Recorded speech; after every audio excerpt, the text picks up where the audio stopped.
옆에 분하고 인사하십시다. 평안하십니까? 다시 한번 행복하십니까? 예, 옆에 분을 보니까 평안한 것 같아요? 행복한 것 같아요? 저는 여러분들이 교회 오시면 행복했으면 좋겠어요. 저는 여러분들이 교회 왔으면 평안했으면 좋겠어요. 여러분 그 어떤 곳보다도 세상에 수많은 환난과 고난이 있고 수많은 문제들이 있다 할지라도 아버지 집에 왔으니까 아버지 집에서 그 평강과 행복을 누리는 귀한 은혜가 있기를 바랍니다. 우리 애들이 일주일 동안 기숙사 가 있다가 주말이 되면 오잖아요. 그래서 억지로 마지못해서 오는 게 아니고 너무 행복해해요. 기대가 되고 또 좋다 그러고 집에 와서 널브러져 있지만 얼마나 좋은지 몰라요.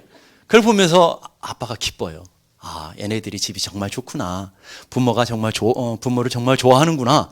그러면서 행복감을 느끼는 것처럼 하나님께서 하나님의 집에 여러분들이 오셔서 행복한 모습을 보면서 기뻐하는 모습을 보면서 즐거워하는 모습을 보면서 하나님께서 얼마나 기뻐하시겠어요.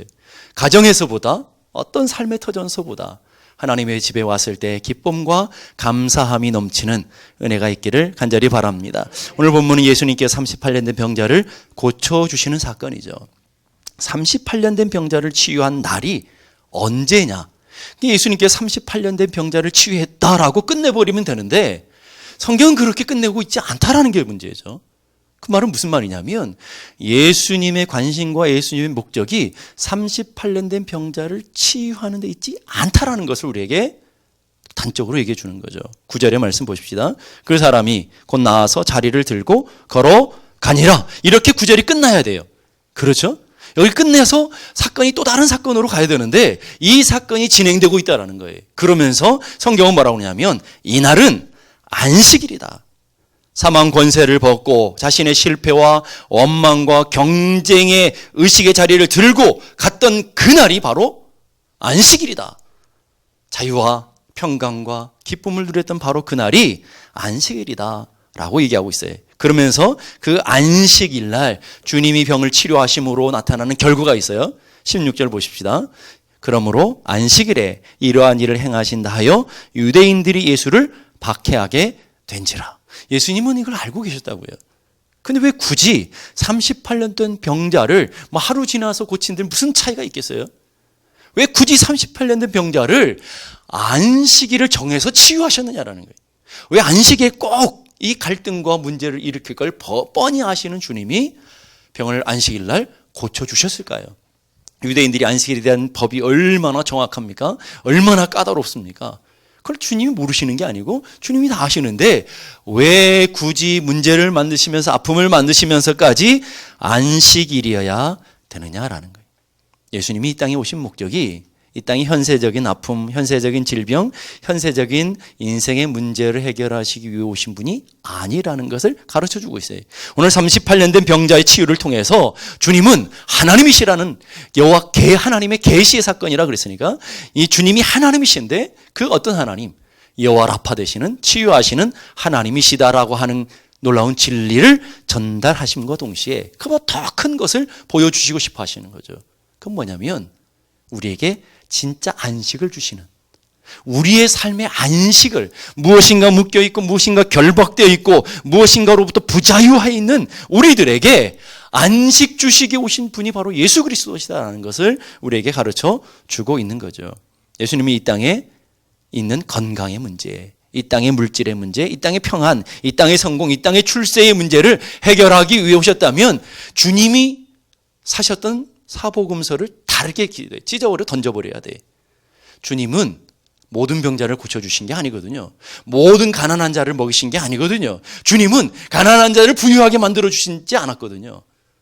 어떤 한 일부의 사람들을 병을 치유하시고 먹여주시면서 그 사건, 이 땅의 사건들, 이 땅의 인생의 문제들을 통해서 무엇인가를 다른 놀라운 계시를 보여주시고자 하시는 하나님의 뜻이 담겨져 있는 거죠. 예수님은 이 땅에 우리의 소원을 성취해 주거나 우리 이 땅의 인생의 문제를 해결해 주시기 오신 분이 아니고 그보다 훨씬 더 크고 훨씬 더 놀라운 선물을 우리에게 주시고자, 우리의 삶에 놀라운 은혜를 주시고자 이 땅에 오셨다라는 거예요. 그러니까 여러분이 이 땅에서 하나님을 섬기면서 자꾸 이 땅의 문제에 연연되어 있거나 이 땅의 아픔이나 이 땅의 고통 고통의 문제만을 해결하시기 위해서 예수님을 찾는다고 한다면 여러분의 삶의 목적이 달리 된 거죠. 정말 주님이 주시고자 하시는 것, 오늘 여러분들이 누리기 원하시는 것이 무엇인지를 깨달아서 주님 앞에 나와 그것을 맛보며 그것을 누리는 하나님의 사람들이 되어야 될 줄로 믿습니다. 그게 뭘까요, 여러분? 영생이죠. 역시 요한복음을 쭉 우리 강의에서 영생이라는 거예요. 영생, 참된 하늘의 생명, 하늘의 영광을 맛보는 하나님의 자녀로서의 그 생명을 누리는 삶, 그걸 다른 말로 오늘 안식이라는 거예요. 하나님 안에서의 영원한 생명을 누리는 삶 자체가 그 상태를 안식의 상태다라고 우리에게 설명해 주고 있어요. 하나님이 인간을 창조하시고 인간에게 제일 먼저 주신 게 뭐예요? 안식이죠. 인간의 첫날은 안식일이었다고요. 인간의 첫날은 하나님의 주시는 안식을 누렸어요. 하나님 안에서 쉼을 누리고 하나님 안에서 평강을 누리고 하나님 안에서 기쁨을 누리는 그런 관계였어요. 그런데 그 인간에게 안식이 사라졌어요. 안식이 인간이 안식을 잃어버렸다라는 말이에요. 안식을 왜 잃어버렸을까요? 창세기 3장에 그걸 정확하게 우리에게 가르쳐 주고 있어요. 창세기 3장은 어떤 장이죠? 아담과 하와가 범죄한, 인간이 최초로 하나님의 말씀에 불순종한, 범죄하는 사건이 기록되어 있습니다. 아담과 하와가 선악과를 따먹은 후 인간의 변화된 삶, 이전의 삶과 변화된 삶이 분명하게 우리에게 설명되어지고 있다는 거예요. 그 안식, 잃어버린 그 원인이 뭐라고요? 죄 때문이다 하는 거예요. 범죄한 아담에게, 범죄한 하와에게 하나님이 하시는 말씀을 보자고요. 하와에게 창세기 3장 16절 우리 함께 다 같이 읽어보십시다. 시작. 또 여자에게 이르시되 내가 내게 임신하는 고통을 크게 더하리니 내가 수고하고 자식을 낳을 것이며. 범죄한 인간에게 주어진 게 뭐냐면 고통, 수고, 아픔 이런 것이 주어졌다는 말이 그 인간에게 한숨이 오죠. 인간이 없었던 것이 주어졌어요. 안식은 사라지고 평강은 사라지고 인간에게 수고와 고통과 아픔이 찾아오게 됐다. 그럼 남자에게는요. 창세기 3장 17절 18절 보십시다. 시작. 아담에게 이르시되 내가 내 아내의 말을 듣고 내가 내게 먹지 말라 한 나무의 열매를 먹었은즉 땅은 너로 말미암아 저주를 받고 너는 내 평생에 수고하여야 그 소산을 먹으리라. 땅이 내게 가시덤불과 엉겅퀴를 내길 것이라. 인간의 영역 속에 수고, 저주, 고통, 땀, 인간이 없었던 거잖아요. 하나님 만드신 인간에게는 없었던 거예요. 그런데 어느 날 하나님이 주셨던 평강이 사라지고 하나님이 주신 쉼이 사라지고 하나님이 주신 안식이 사라지고 그 자리에 고통과 수고와 땀과 눈물과 아픔 이런 것이 채워지게 되었다 하는 거예요. 하나님의 은혜로 살았던, 하나님의 돌보심으로 살았던 아담과 하와가 이제 하나님이 하나님됨을 거부하고 내가 그 하나님의 자리에 올라서 내 노력으로, 내 열심으로 인생을 살아보게 했더니 나타나는 결과가 수고와 땀과 고통과 아픔과 눈물과 질병과 이런 것들이 덤으로 다 다가오게 되었다 하는 거예요. 내 열심히 살았는데 열심히 살지만 내 뜻대로 되지 않죠. 왜? 우리의 인생을 살아가는 저항이 생겼거든요. 땅이 저주를 받아서 가시와 엉겅퀴를 내게 되었다. 여러분의 마음속에 늘 하나님을 섬기며 하나님 앞에 믿음으로 살고 싶어하는 간절한 열망이 있잖아요. 근데 여러분의 마음밭에도 가시와 엉겅퀴가 생겨서 여러분을 그 뜻대로 은혜대로 못 살도록 막아버리잖아요. 여러분의 가정이 얼마나 행복하고 싶어요? 아니신가 봐요. 여러분 가정이 부부가 행복하고 싶지 않아요? 여러분의 가정이 행복하길 원합니다. 두 분만 행복하신 여러분의 가정이 행복과 은혜와 평강이 가득하기를 축복합니다. 근데 잘 안 되잖아요. 왜 안 돼요? 남편 때문이죠.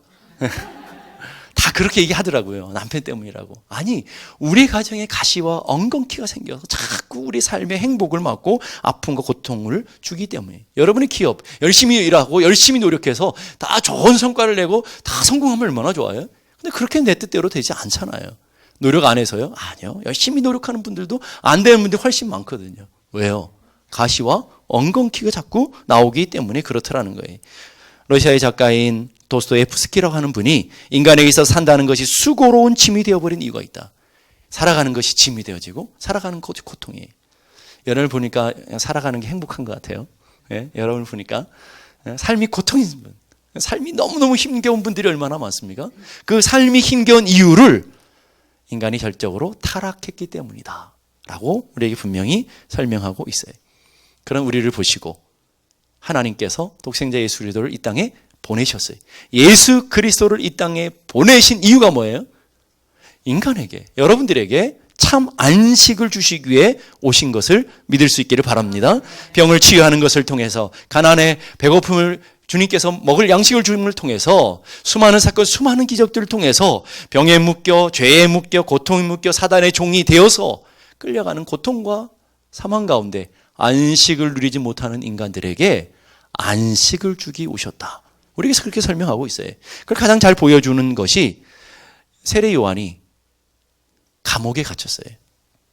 감옥에 갇혀서 예수님 제자들을 보내면서 예수님께 질문 하나를 해결하고 오라고 질문 하나 줬어요. 그 질문이 뭐냐면, 우리가 기다리는 이가 당신이 맞습니까? 이거죠.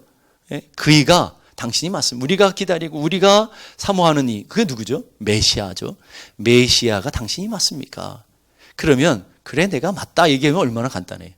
주님은 그렇게 대답을 안 하시고 성경에 보니까 뭐라 하냐면, 맹인들이 보게 되며, 못 걷는 자들이 걸으며, 나병 환자들이 깨끗하게 되며, 죽은 자가 살아나게 되고, 가난한 자에게 복음이 증거된다고 하라. 이렇게 얘기해 주셔요. 묶였던 것들이 풀리고 병든 자들이 치유되어지고 가난한 자들에게 복음이 증거되는 것이 바로 내가 메시아라는 증거다라는 거죠. 그건 왜 그러냐면, 이사야에 예언된 하나님 메시아에 대한 예언이 바로 그 말씀인 거죠. 이 말씀을 성취하시는 분이 바로 메시아다라고 분명하게 가르쳐 주고 있는. 오늘 여러분 잘 보세요. 묶였던 것들이 풀려지는 걸 통해서, 병든 것들이 고쳐짐을 통해서, 우리의 삶의 수많은 아픔과 고통이 치유됨을 통해서 주님이 우리에게 보여주시고자 하시는 것은 그것이 목적이 아니고 하나님이 이 땅에 오셨다는, 그리고 그분을 통해서 여러분의 묶임이 풀려져서 여러분에게 뭐가 왔다는 거예요? 안식이 왔다라는 거예요. 안식이. 그러니까 여러분 아프다가 나으면 오래 안 가잖아요. 아무리 질병이 자유케 되어져 또 다른 병. 여러분이 인생의 문제가 해결된다고 그 문제가 없는 게 아니잖아요. 또 다른 문제, 또 다른 고통이 우리에게 찾아오자. 이게 인간이잖아요. 근데 주님은 우리의 삶의 육체적인 문제나 육체적인 우리의 간절함들을 해결해 주시기 위한 것이 아니고, 그것을 통해서 너희들에게 안식 주러 왔다. 내가 너희에게 안식을 주기 원한다. 평강을 주기 원한다. 라고 주님이 말씀하세요. 그래서 주님으로 인해서 우리 삶의 온전해진 상태, 이거를 우리는 하나님 나라라고 하는. 예수님이 이 땅에 오셔서 눈먼 자들이 보게 되고, 못 걷는 자들이 걷게 되고, 나병 환자들이 치유되어지고, 이게 하나님 나라다라고 설명해주고 있다. 하나님 나라다 이렇게 설명해주고 있어요. 로마서 14장 17절의 말씀 보십시다. 로마서 14장 17절 다 같이 시작. 하나님의 나라는 먹는 것과 마시는 것이 아니요 오직 성령 안에 있는 의와 평강과 희락이니라. 자, 하나님 나라는 먹는 것, 마시는 것, 이 땅의 것들이 아니라는 거예요. 더 많이 먹었다고, 더 많이 마셨다고, 더 많이 돈을 가졌다고 만족해지는 그런 나라가 아니고, 하나님 안에, 성령 안에서 있는 의와 평강과 희락이다. 의라는 것은 하나님과의 관계가 회복되었다는 거예요. 관계가 회복되니까 나타나는 우리의 삶의 안쪽에서 나오는 증거가 있어요. 그게 뭐죠? 평강이 주어져요. 여러분 그 평강을 아십니까? 수많은 문제와 환란이 있는데도 불구하고 주님 앞에 나오면 평안해요. 예. 알 사람만 알도다. 예. 알 사람만 아는 거예요. 이거는 맛보지 않는 사람은 몰라, 이 비밀을. 진짜 죽을 것 같은데 왜 저 인간은 왜 자꾸 웃어? 저 인간은 뭐가 행복해? 이런 분들 있잖아요. 그거는 뭘 몰라서 그래요. 그분만이 누리는 속에서 터지는 생명의 샘물과 같은 평안이 있기 때문에 그래요. 그 평안, 내일 죽을 것 같은데도 불구하고 평안이 찾아오거든요. 그 평안이 우리 겉으로 드러나는 게 뭐예요? 희락이라고요. 기쁨. 그래서 여러분 옆에 분 보면 막 기쁨이 넘치는 것 같죠. 기쁨이 넘치는 이유가 뭐예요? 그 안에 평강이 있기 때문에, 하나님 주시는 평강이 찾아오기 때문에 기쁨이 주어지는 줄로 믿습니다. 그게 하나님 나라의 모습이다. 그래서 예수님이 이 땅에 안식 주러 오셔서 우리에게 말씀하셔요. 마태복음 11장 28절. 마태복음 11장 28절 다 같이 시작. 수고하고 무거운 짐진 자들아 다 내게로 오라. 내가 너희를 쉬게 하리라. 자, 여기서 성경을 잘 보세요. 수고하고 무거운 짐진 자들아. 그 밑에다가 성경에다가 나 이렇게 써놓으시면 돼요. 나. 주님이 나를 부르고 계시는 거예요. 우리 남편을 부르는 게 아니고, 옆에 있는 권사님을 부르는 게 아니고, 여러분을 부르고 계시다니까요. 아, 주님이 오늘 나를 부르고 계시는구나. 그걸 아셔야 돼요. 내가 수고하고 내가 무거운 짐 지고 있어요. 근데 잘 지죠, 여러분들은. 깡이 있어요, 여러분들. 얼마나 깡이 있는지 몰라. 그 깡은 별로 자랑할 필요 없어요. 그거 잘 진다고 상 주지 않아요, 여러분. 세상에 수고하고 무거운 짐 잘 진다고 상 안 준다니까요. 주님은 왜 괜히 지니? 라고 얘기하시지. 그건 너 잘 졌어. 이렇게 얘기 안 한다니까요. 그 수고하고 무거운 짐 진 자가 누구라고요? 나라고요, 나. 성경에다 적어 놓으세요. 나. 아, 주님이 나를 부르고 계시는구나. 다 내게로 와라. 그러면 주님의 약속이 뭐예요? 내가 너희를 쉬게 해주겠대. 쉼을 주겠다. 안식을 주겠다. 주님이 그렇게 우리에게 말씀하시는 거예요. 수고하고 무거운 짐은 인간이 짊어지고 있는 죄의 짐, 율법의 짐, 괴로움, 질병, 슬픔, 번뇌, 실패 이런 인간고도를 다 말하는 거죠. 러시아 작가 도스토옙스키라는 분이 죄와 벌이라는 소설을 썼어요. 그 소설을 보게 되면 죄인으로 산다는 것 자체가 짐이다. 여러분, 죄인으로 살아가는 것 자체가 얼마나 많은 무거운 짐이 있는지 몰라요. 근데 그런 짐을 지고 가는 우리들을 주님이 오라라고 말씀하셔요. 오라. 주님이 초청하시는 거죠. 주님 초청하시면서 그냥 초청하시는 게 아니라 내가 너희에게 쉬게 할 거다. 놀라질 않으시네요. 일을 쉰다는 게 아니고 평안을 주고 안식을 줄게. 내가 너에게 평안을 주고 안식을 줄게. 문제 해결은 두 번째예요, 여러분. 문제 해결은 그 다음이라니까요. 하나님이 여러분에게 주시고자 하시는 건 뭐라고요? 쉼을 주고 평안을 주고 안식을 주기 원하시죠. 그러니까 여러분이 주님 앞에 나오셔서 제일 먼저 받고 가셔야 되는 게 뭐라고요? 평안과 쉼을 받고 가는 하나님의 사람들이 다 될 수 있기를 주님의 이름으로 축복합니다. 왜 주님께로 가야 돼요? 왜 주님께로 가야 되냐고요? 마태복음 12장 8절 보니까 인자는 안식일의 주인이기 때문에, 안식이 예수님이기 때문에 라는 거예요. 안식이 없는 곳에 가서 아무리 안식을 구걸한들 안식을 얻을 수가 있겠냐고요. 돈이 안식이라고 생각하는 사람은 자꾸 돈 쫓아서 안식을 누리려고 하는데 안식이 누려져요? 건강이 안식이라고 하는 사람이 있어요. 내가 인정받는 것이 안식이라고 하는 사람이 있어요. 그런데 그것이 가진들 그게 안식이 없는데 안식이 있었냐고요. 여러분, 우물 파는 걸 보셨어요? 역시 도시에 사시는 분들이라서. 저처럼 시골에 살지 않아서 시골에서는 우물을 가끔씩 파는데 물이 없으니까 우물을 파는데 뭐 서울에서야 도시에서야 수돗물만 틀으면 물이 펑펑 나왔지만 저희는 어렸을 때 안 그랬거든요. 저희들은 가서 물을 떠온 경험들이 있어요. 별로 놀라지는 않으시네요. 놀라셔야 되는 일이에요. 제 시대에 물이 없었다니까요. 물이 가서 물 떠왔다니까요. 공동 수도에 가가지고 물을 떠왔던 경험이 있어요. 그러니까 가끔씩 우물을 판다고요. 우물을. 근데 물 없는 곳에 가서 우물을 아무리 판들 거기에 물이 나오냐고요. 물 근원이 있어야 그 속에 물을 파야 물이 나오죠. 오늘 여러분들도 마찬가지예요. 안식과 쉼과 평안이 없는 곳에 날마다 찾으면서 내가 거기서 안식을 누리려고 하고 평안을 누리려고 하면 그 속에 평안이 있나고요. 사람들 찾아가 보세요. 거기에 평안이 있는지. 잠깐 여러분 조금의 위로를 받을 수 있을지 모르지만 돌아서면서 후회한다니까요.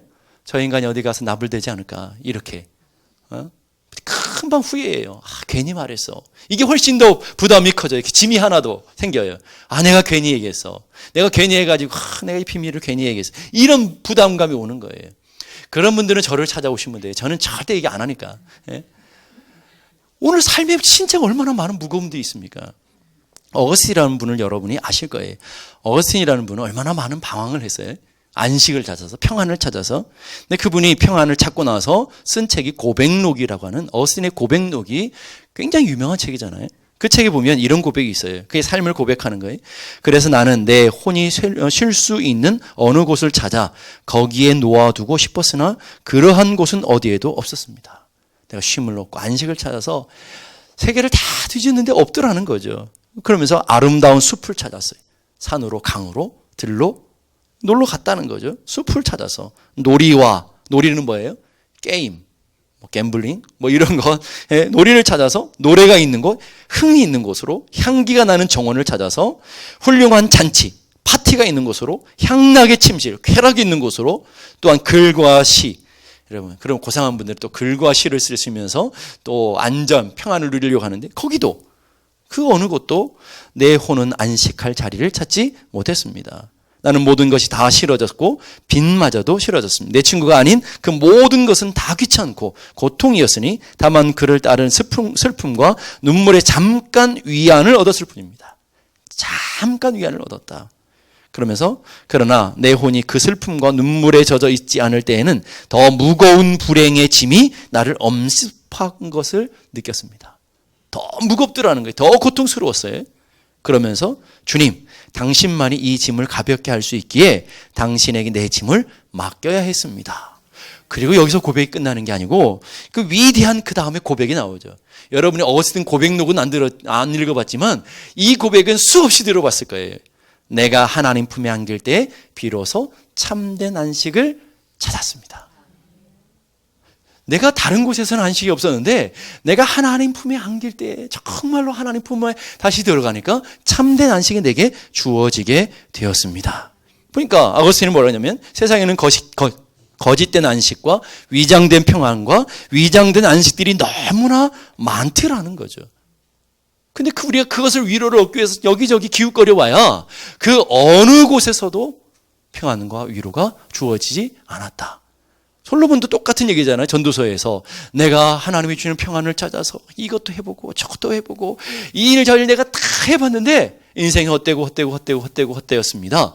이게 솔로몬의 고백 아니었습니까? 안 해본 게 없다고 그랬죠. 솔로몬이 부귀영화를 가지고 다 해봤지만 여러분이 안 해본 것도 그분은 다 해보셨다고요. 그러니까 믿으세요. 그렇구나라고. 우리가 못할 것도 그분은 다 해보셨을 거예요. 여러분이 1000명의 남편을 두지 못해요. 근데 그분은 해보셨거든요. 그러니까 더 복잡하더라. 이게. 더 복잡하더라. 그냥 거기엔 안식이 없더라. 한 것처럼 오늘 어거스틴 똑같은 얘기를 하는 거예요. 내가 하나님의 품에 안길 때 비로소 참된 안식을 발견하게 되었습니다. 이런 존 버니라는 분이 쓴 철로역정을 아시죠? 그리스도인이 인생의 무거운 무게의 짐을 지고 장차 망할 이 땅에서 벗어나 저 하나님의 본향을 향해서 열심히 순례하는 노정을 기록한 것이 철로역정이에요. 여러분의 인생 여정을 기록한 거라고요. 우리들의 신앙 여정을 기록한 것이 철로역정이에요. 무거운 짐을 벗고 싶어요. 자유하고 싶어요. 아무리 노력하고 아무리 애를 써도 그 무거운 짐 벗겨지질 않아요. 언제 그 무거운 짐이 벗겨져요?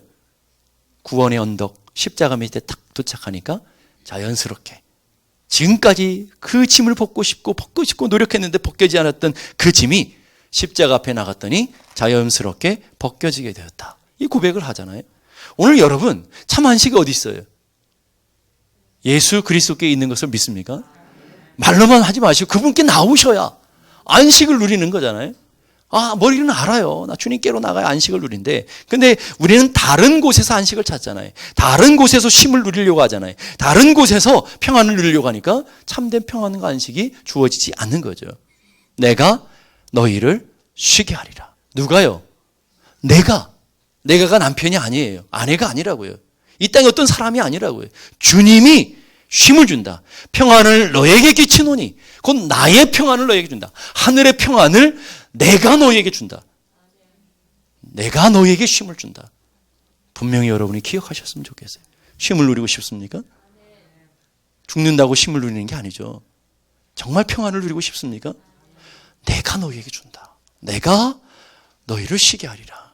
그랬더니 저한테 찾아오지 마시고 주님이 하시는 주님이 하시는 그런 질병 가운데서 안식할 수 있고 가난 가운데 문제 가운데 수많은 환난 가운데서도 안식할 수 있다. 그러면 그 안식에 들어가려면 우리가 어떻게 해야 돼요? 그 쉼을 누리려면 어떻게 해야 돼요?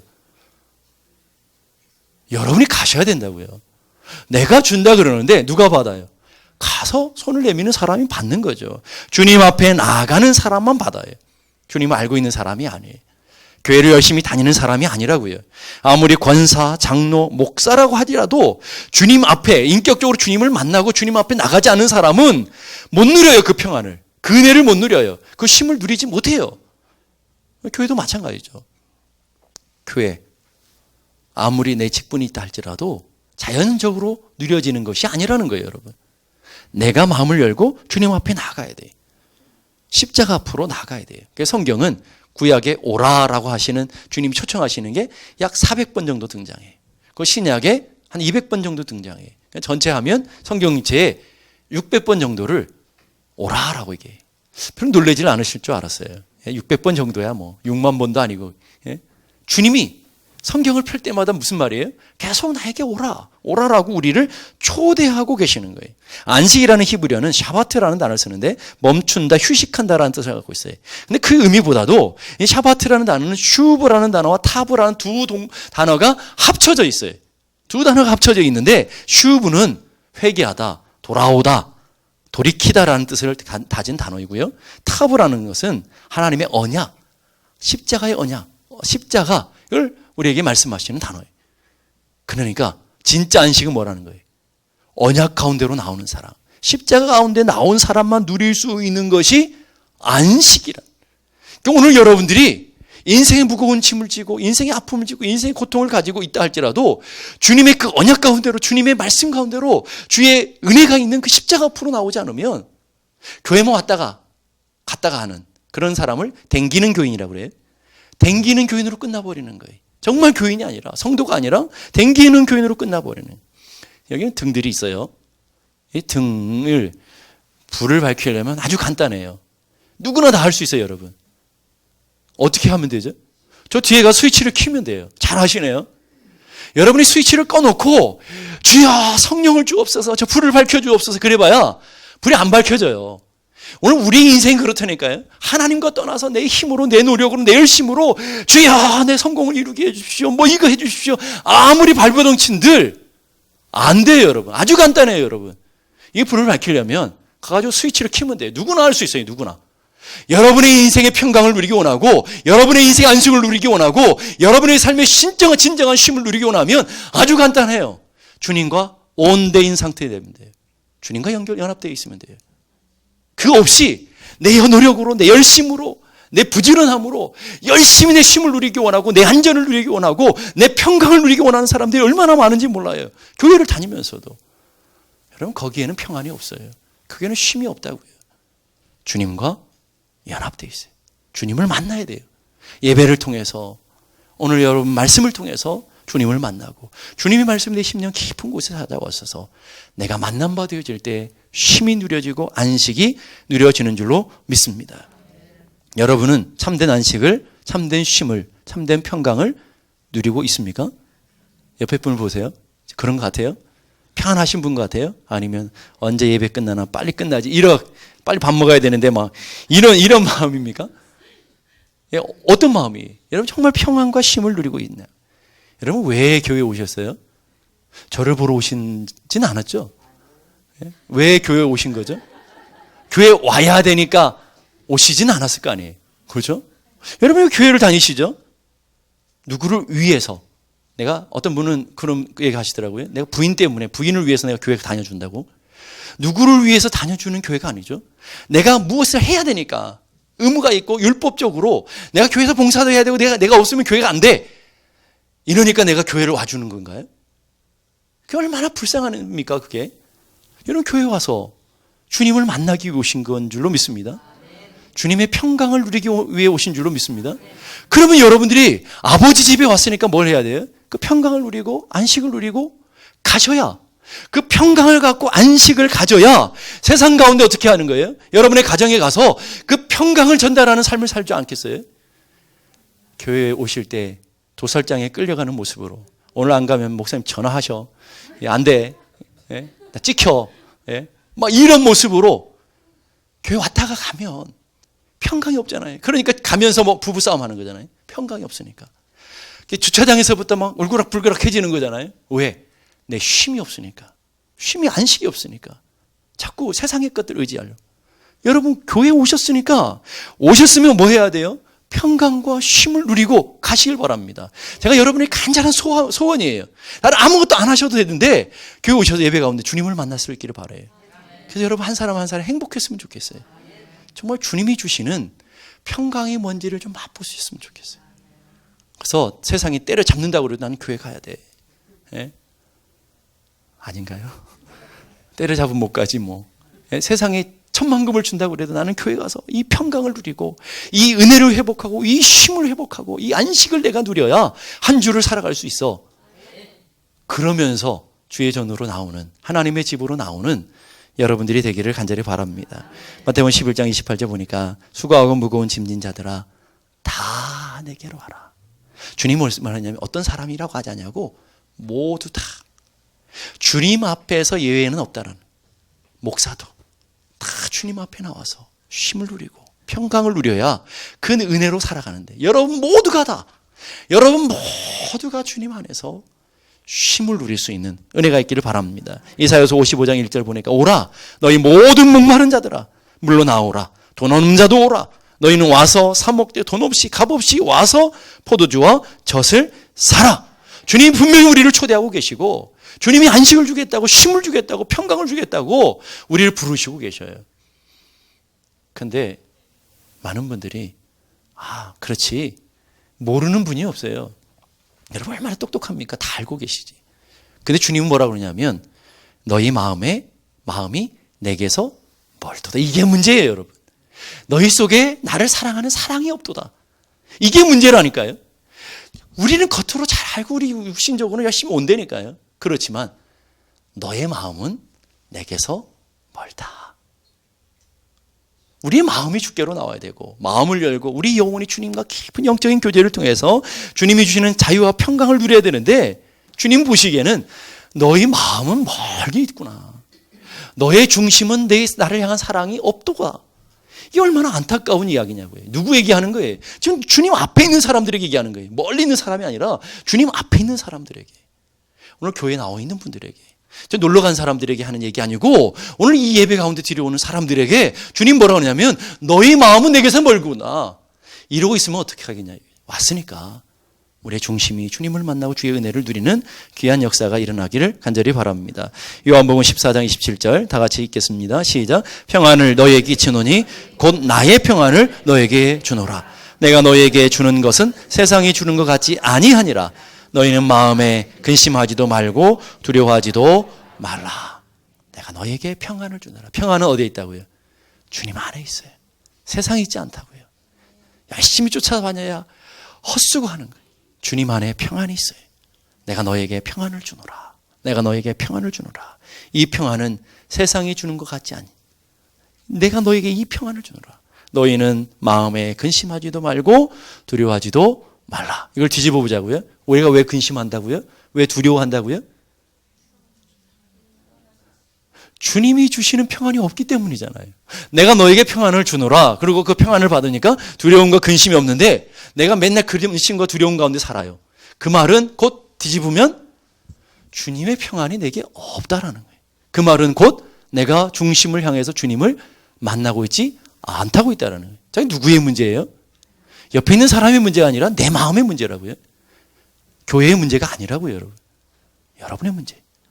여러분의 문제. 여러분이 주님께서 초대하셨을 때 주님 앞에 나와서 그 평강을 누리고 은혜를 누려야 돼요. 러시아의 작가 톨스토이라는 분을 여러분이 아실 거예요. 그는 55세 되던 해에 예수 그리스도를 인격적으로 만나서 그 예수를 구주와 주님으로 고백하게 되죠. 어렸을 때 열심히 했던 교회를 떠나서 방황하다가 55세가 됐을 때 비로소 다시 은혜를 회복하고 그분이 쓴 유명한 책이 있어요. 신앙론이라는 책이 있어요. 그 책에서 이렇게 간증해요. 나는 나의 55년의 인생 동안 소년기를 제외하고 참 안식을 누리지 못하고 살았다. 그 소년기는 교회를 열심히 다닐 때였죠. 주님을 만났을 때 제외하고는 이 세상 어느 곳에서도 참 안식을 찾지 못했다. 제 얘기가 아니고 톨스토이 얘기며 토스토예프스키 얘기며 어스틴의 얘기며 위대한 믿음의 선진들의 얘기라고요. 제 말은 못 믿어도 그분들의 얘기는 들으시라고요. 그러면서 내 나이 18살 되던 해에 나의 친구가 내게로 찾아와서 신이 인간을 만든 것이 아니라 인간이 신을 만든 것이라고 한 말에 나는 그 말에 설득되어 어릴 적 나의 신앙을 떠났다. 친구를 잘 만나야 돼. 좋은 친구를 만나요. 여러분 어려울 때 믿음으로 격려해 줄 수 있고 믿음으로 붙들어 줄 수 있는 사람이 최고야. 여러분을 위해 기도해 줄 수 있는 사람이 최고라고요. 그러지 않은 사람은 다 좋은 친구가 아니에요. 해봐야 이게 인간의 위로밖에 되지 않는다고요. 그러면서 인간이 신을 만든 것이 아니라는 말을 듣고 신앙을 떠난 거죠. 나는 신앙을 포기하는 것이 자유를 얻은 것이라고 생각해요. 교회를 떠나고 신앙을 떠나가는 것이 자유. 내 마음대로 살아가는 것이 자유라고 생각하고 많은 분들이 떠나잖아요. 교회를 떠나는 분들이 그런 거잖아요. 당시 당시 나에게 있어서 믿음과 신앙은 속박 그 이상의 아무것도 아닌 것으로 생각되었기 때문이다. 신앙을 속박이라 생각한다고 해요. 자유를 억압하는 것이라 생각한다고 해요. 그러나 이제 내 나이 55세, 나는 내가 스스로 버린 어머니 같은 신앙의 품으로 돌아왔다. 나는 단순히 종교로 돌아온 것이 아니다. 나의 구주인 그리스도께로 돌아온 것이다. 그 안에서 처음으로 나는 안식을 발견했다. 그 안에서 안식을 발견했다. 자유인 줄 알고 나를 억압하는 것으로부터 도망치면 자유를 누릴 줄 알고 세상으로, 교회 밖으로 떠나 있었다니까요. 그런데 그 어느 곳에서도 55세 될 때까지 참 안식이 없었다. 다시 어머니 품과 같은 교회로 돌아왔더니 진짜 안식이더라 얘기하는 거예요. 여러분 크루즈 여행을 해보신 분들 많죠? 예? 저는 크루즈는 안 가봤지만 군대 때 2박 3일 동안 배를 타봤어요. 예? 얼마나 천천히 가는 배인지 몰라요. 포항에서 백령도까지 2박 3일 걸리니까 얼마나, 다른 배 같으면 하루면 가는 데를 얼마나 오래 걸립니까? 그 진짜 지겨워 죽겠더라고요. 너무너무 지겨우니까 바다에 확 뛰어내려 수영하고 싶더라고요. 예? 근데 만약 제가 뛰어내렸으면 어떻게 돼요? 자유를 위해서 바다로 내가 자유다 하고 뛰어내리는 것과 동시에 죽음이겠죠. 여러분 신앙이라는 게 그거예요. 여러분 교회라는 게, 신앙이라는 게 여러분을 억압하고, 여러분의 직분이라는 게 여러분을 억압하고 부자유하게 하는 것 같지만 여러분을 지켜주는 생명이고 여러분을 보존해주는 자유라는 거예요. 그게 자유예요, 여러분. 그 자유와 평강을 누릴 수 있는 사람들이 하나님의 거룩한 은혜 가운데 살아갈 수 있는 사람들이에요. 예수 안에 있는 것이 안식이에요. 예수 안에 있는 것이 평안이라고요. 교회 안에 있는 것이 쉼이라고요. 저는 여러분들이 교회 안에서, 예수 안에서 그 쉼을 누리고 평강을 누릴 수 있는 모두가 될 수 있기를 주님의 이름으로 축복합니다. 다 같이